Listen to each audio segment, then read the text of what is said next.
The Middle East region has been inflammable for the past decades. And I'm here to explore and also to learn. In importance and significance is the birthplace of the religion itself, where Jesus Christ himself was baptized by John the Baptist. Thank you very much for your time. Could you first brief me the very objective of your visit to Ethiopia? The very objective is, in very simple words, is to translate His Majesty's vision into reaching out to a friendly country like Ethiopia. His Majesty has started this earlier on, and we're just here to translate this into action, into implementable executive program. As you might know, sir, the tourism sector is one of the main drivers of the Jordanian economy and of the Ethiopian economy as well. And it is an employment generating sector. So it's very important for the economy, it's very important for the local communities. And as you know, with a rich country in history like Ethiopia, diverse sort of nature and archaeological sites and deep-rooted history, tourism can reach every single household in this country. And the same applies to Jordan as well. Okay, good. I think you signed an agreement with the Ministry of Culture and Tourism in Ethiopia yesterday. What was the essence of this agreement? We did not sign, actually. We agreed to sign. And the agreement was ready, the MOU was ready, but because of the immense work and the potential that is on the way, we decided, both of us, to delay the process of signature, because there's a lot to add on this MOU. The avenues of cooperation are also immense. So after we have had some sort of rounds of talks, meeting with stakeholders in the tourism sector, we both decided to draft a new one, to read it again, to study it again. And I invited my counterpart, the Minister of Tourism, to come to Jordan maybe sometime next April, so that we can sign it together. So what is actually medical cultural tourism, and what areas does it cover? Besides, what is the major objective of this workshop or conference you are going to? This workshop gathers all stakeholders of the sector.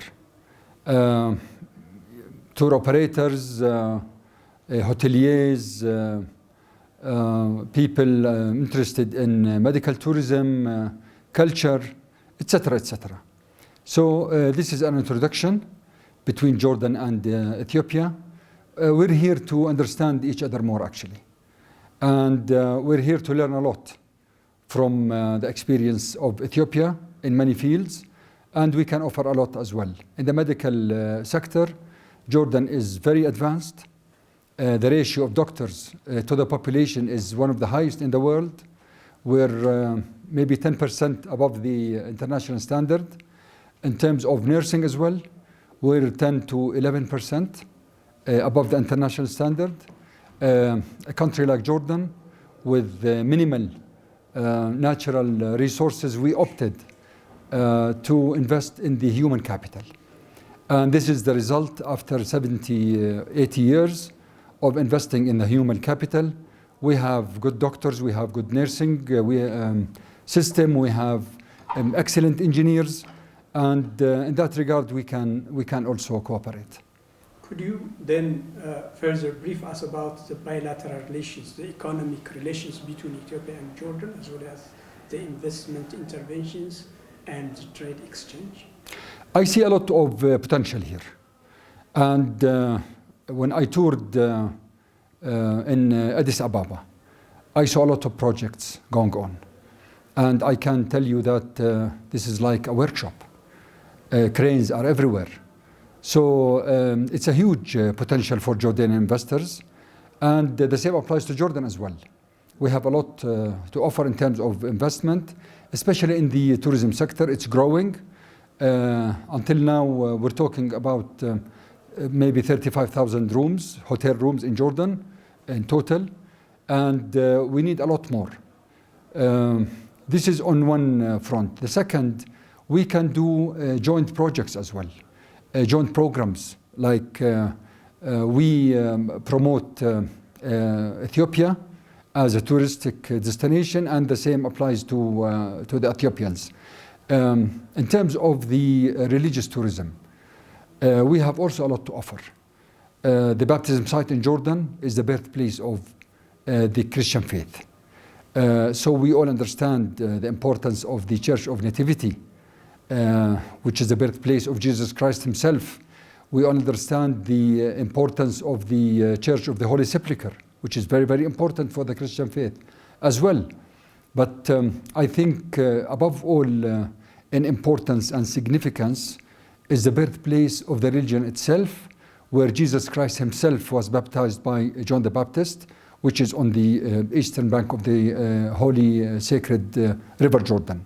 And this is connected as well to another place which is very important, Makarios. It's a castle where John the Baptist lived, and was beheaded by King Herodos.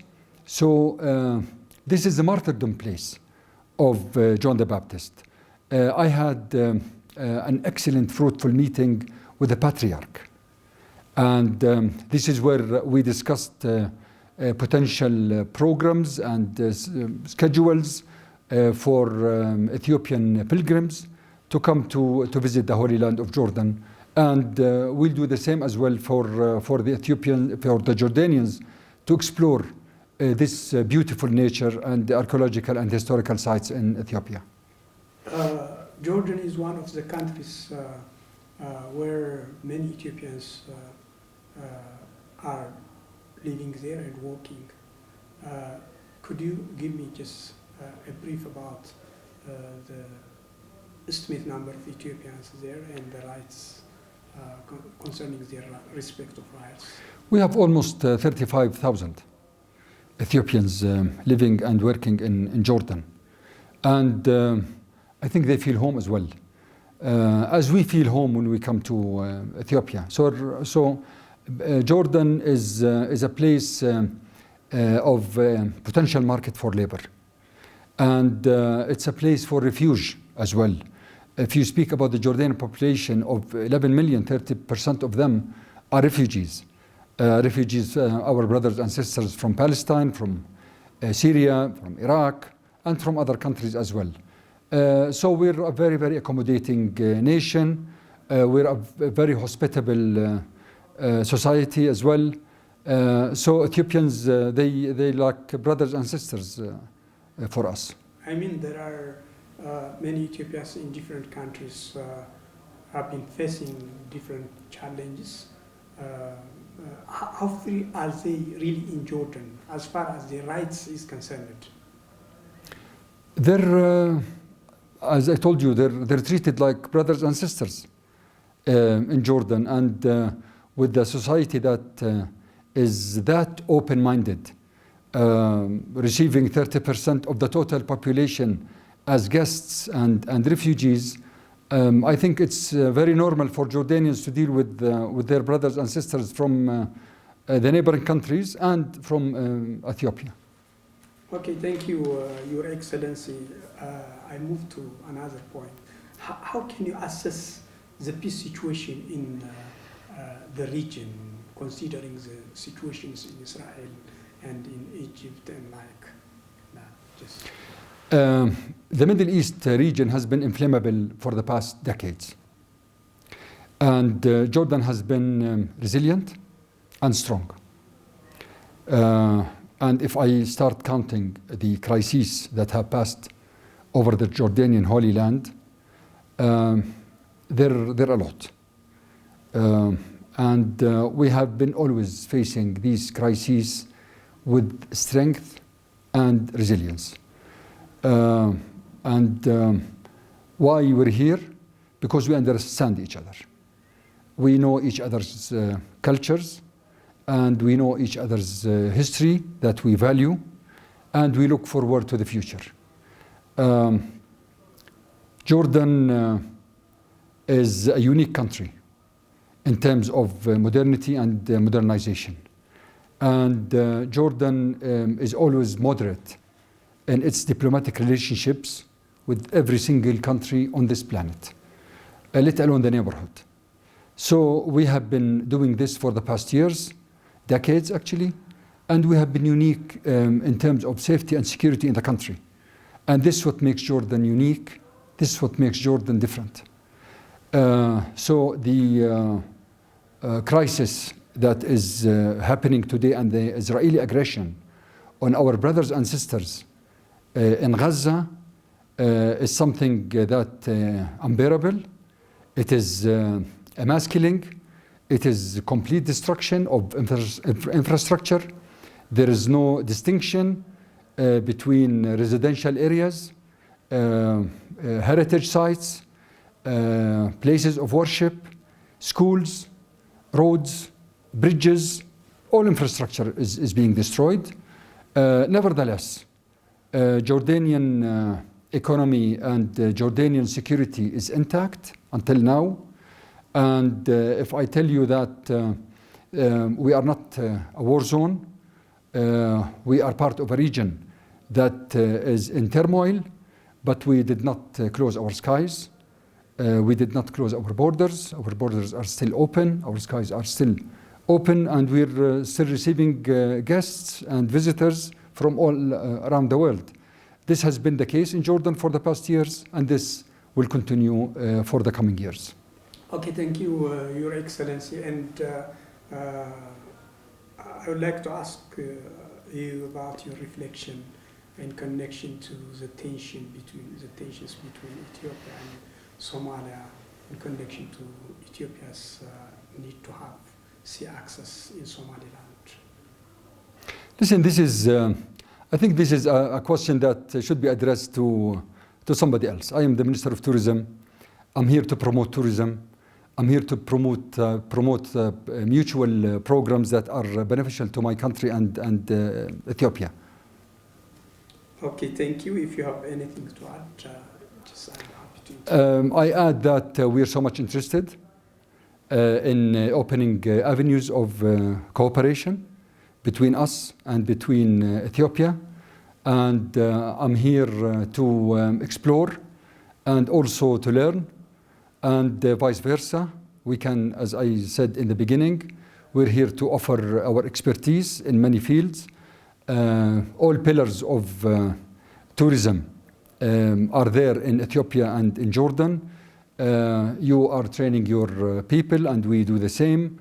We're interested in archaeology, and you're also the same. And we are interested in promoting and conducting aggressive maybe campaigns in terms of promoting our products.